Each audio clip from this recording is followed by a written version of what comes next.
Hello guys, দেখেন এখন এই কি জানি পালাপালি লইয়া ঝগড়া লাগছে ইউটিউবার লাইলা আর এই যে লাইলার বউ সুমি।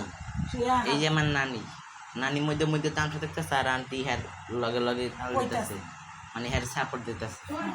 আর ওই যে মায় এই যে ঝগড়া দুইজনে পালাপালি লইয়া কেপ কারে পালছে। এই যে একটা ডাইনি ডাইনির মধ্যে দেয় মুখ চোখ অল টাইম কালোই থাকে, ধলা আর হইবে না। আসি তো দেই নাই জীবনও মোহে, খালি হচ্ছে গাই ডায়লগ একটা মগজদার একটা গাইল খানকির পোলা। আর কিছু বলার আছে আপনার? গাইল তো আরো আছে, গাইল কত প্রকার ও কি কি আপনি বুঝেই দেন, বলেন বলেন বলেন না কেন? আপনি চুপ কেন? বোবা হয়ে গেছে।